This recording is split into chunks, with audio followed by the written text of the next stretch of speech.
Hey, all my Capricorn friends. Welcome back to my YouTube channel. My name is Teri Hunter. I'm an intuitive astrologer, angel therapy practitioner, Reiki master, and empowerment coach. And I'm here today to talk about your February 2023 monthly horoscope.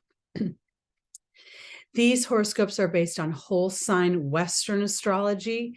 I'm going by Capricorn rising. If you don't know your rising sign, you can go to any one of the free birth calculators on the internet. You just need your exact time of birth and your location, and you can get that information.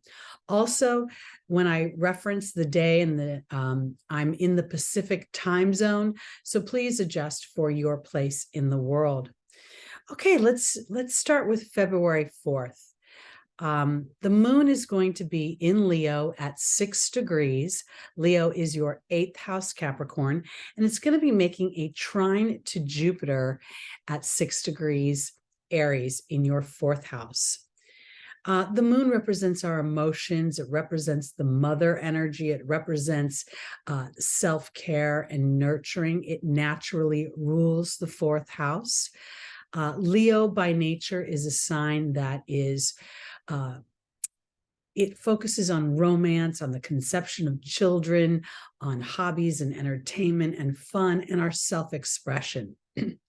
So here, with the moon in Leo in your 8th house of transformation under the sign of self-expression and fun, in positive aspect to Jupiter in the house of home. It's the 4th house rules the mother, which is also the moon naturally rules the 4th house. And it rules our childhood experience. It rules how we were nurtured and parented when we were younger. I say this is a positive aspect because I've been watching Capricorn as Pluto's been transiting your 1st house transform you from what some may be the more challenging dynamics of being ruled by Saturn to a more elevated energy. I kind of think of it as the old goat has been retired and now the baby goat gets to live. So here I feel like Capricorn has come to some sort of reconciliation. Jupiter represents my beliefs, the big questions in life, like who am I? Why am I here? What's the point? And Jupiter transiting Aries, Aries is independent, Aries is pioneering, Aries is courageous and brave. And so here I think there's an opportunity for Capricorn to reconcile any sort of experiences you may have had in your childhood that may have triggered any insecurities or unsureness within yourself. And now I believe that you're getting to start to live a transformed version of that. On the same day, we have Pisces at 10, Venus in Pisces at 10 degrees in your 3rd house, squaring Mars at 11 degrees Gemini in your 6th house. The 3rd house naturally rules the way I think, how I perceive things, what I speak of, it rules my siblings. And now we transpose the Piscean energy. Here, I believe that this is an extension of what we were seeing with the moon and Jupiter. First, with the moon trining Jupiter, you're getting this feeling of transformation. Now we're starting to put that transformation into the 3D world, but it's not quite rooted yet, which is what the square is about. For me, as an intuitive astrologer, I imagine a square to be this tense conversation between an old pattern imprinted way that I show up and I believe and that I act versus an evolved version of myself where I'm a more conscious co-creator. So we see Venus at 10 degrees.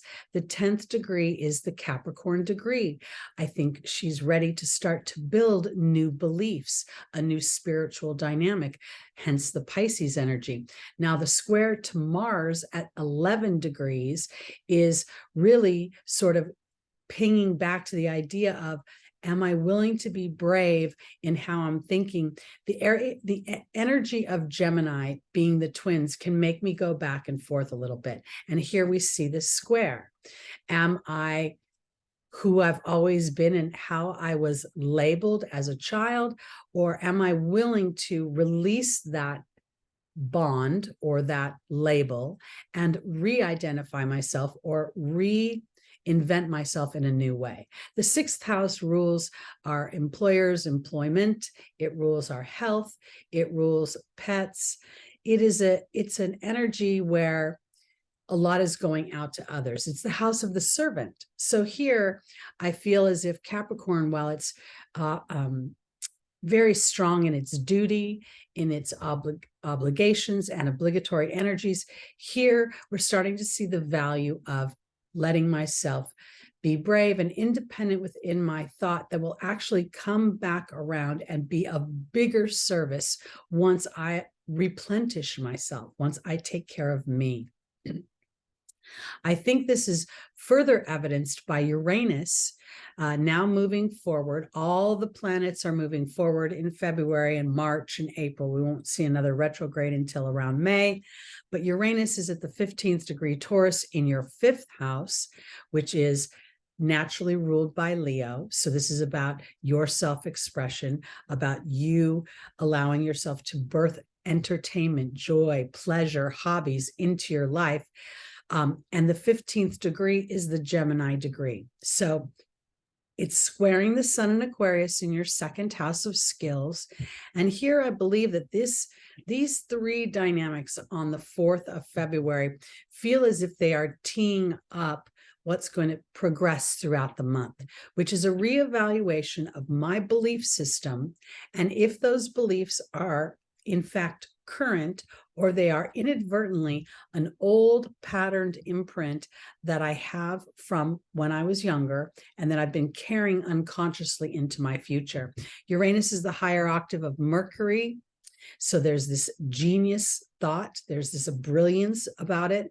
And then we see squaring the sun at 15 degrees in Aquarius. While this is not a long transit, it's just about a day, it is giving you this, I feel like there's this inner knowing to address for Capricorn any thoughts or patterns that are holding you back from truly expressing your wants, your desires, and the talents that you have to bring out into the earth, the world at large. Aquarius being your 2nd house, the 2nd house rules my skills. It's also a house of money. So here we see at the beginning of the month sort of this musings, this review, this reevaluation. Are these things working for me? Are they serving me? Or am I just unconsciously carrying them? On the 5th, we'll have a full moon in Leo. I'm going to be doing a separate video on that, so please check that out.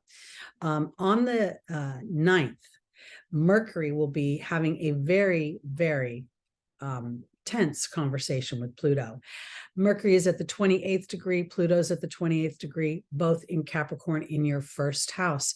Here we are, we're capitalizing on this transit that we saw at the beginning of the month, where I'm starting to really assess, are my thoughts aligned to what I want to experience, how I want to feel on this planet, or am I inadvertently still playing to an old story or to other people's expectations of who and what I am? Capricorn is a natural leader, a natural builder, and yet there is an element where it can default to the authority above it. And in doing so, it does not discern whether that authority is in balance or not. Now, Capricorn is making that assertion.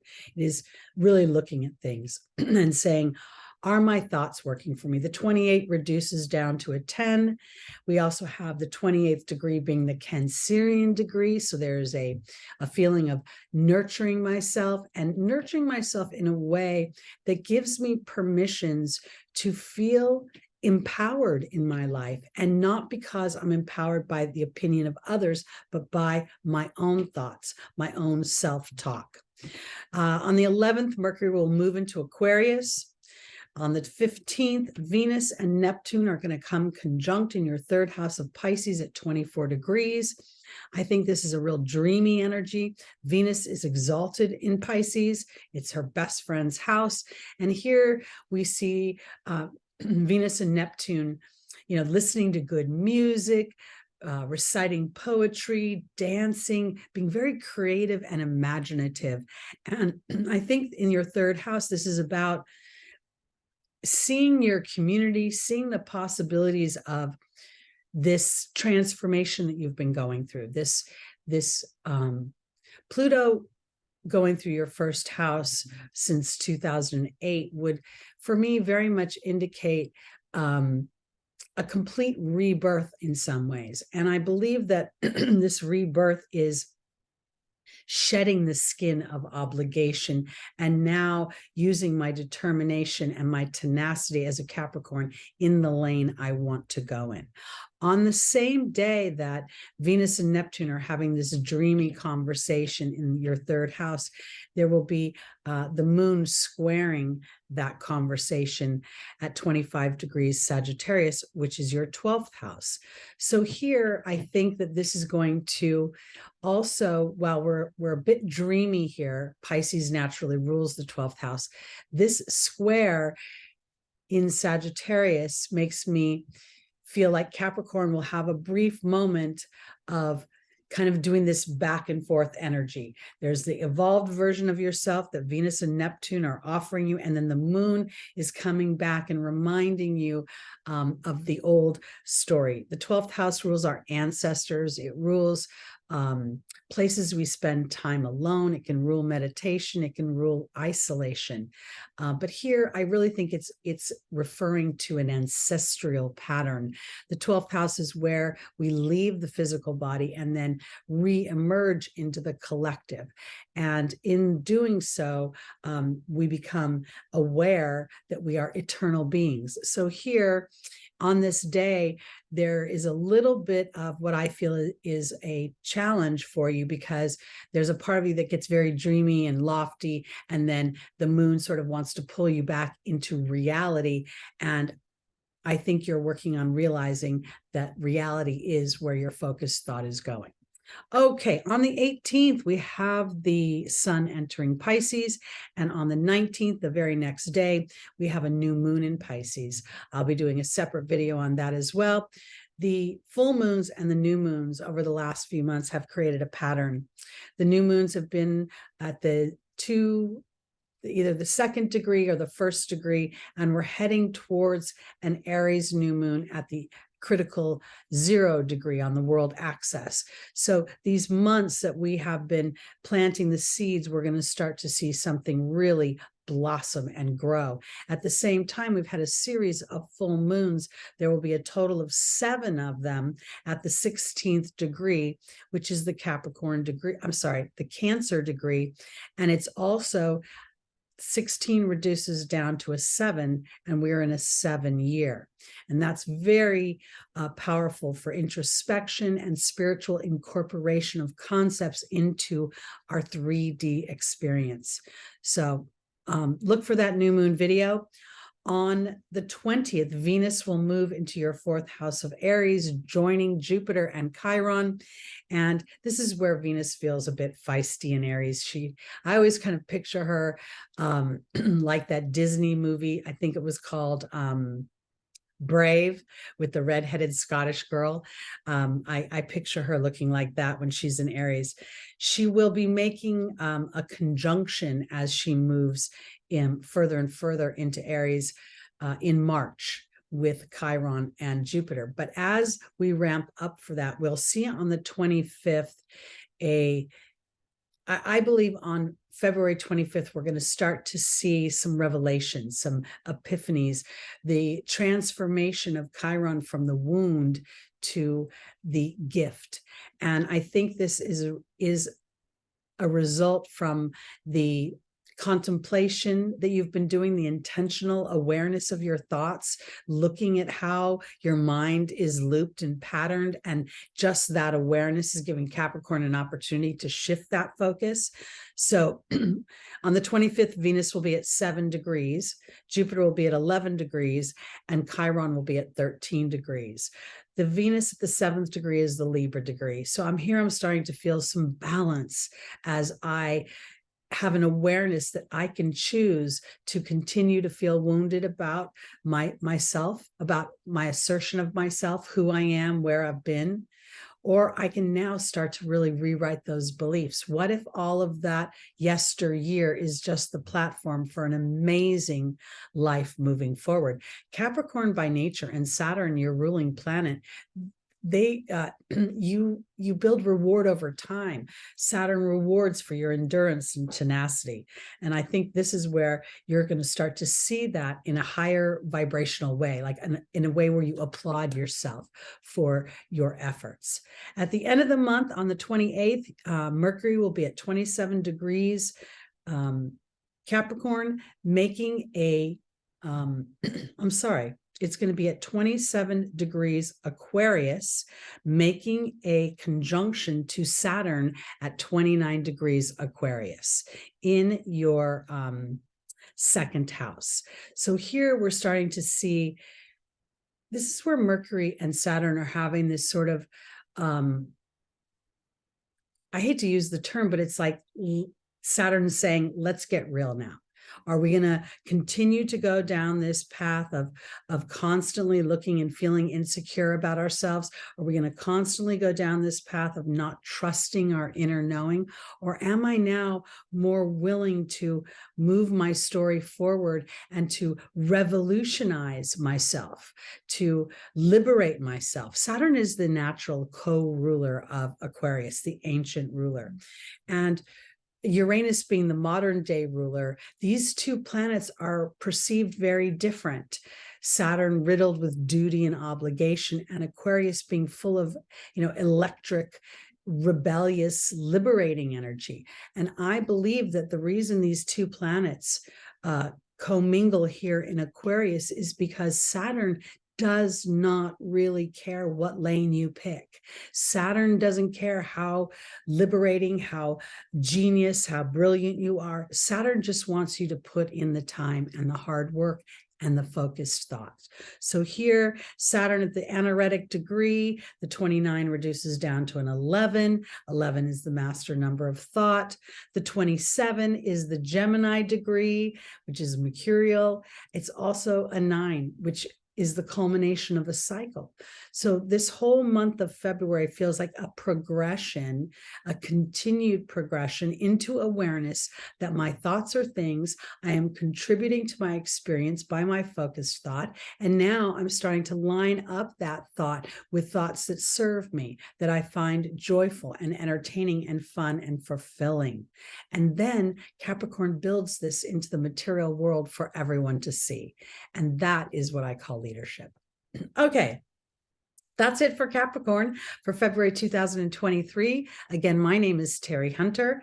I hope you'll join me Sunday mornings live at 11 a.m. Pacific time. That's where we look at the transits for the week ahead, and we do angel readings to get the angels' advice for how to best traverse those transits. If you'd like to book a reading with me, my information is below in the description. Please like, please subscribe, please share, and please hit that notification bell because there's lots of new content coming out. All right, everybody. Thank you so much. I'll see you next month, Capricorn. Peace out.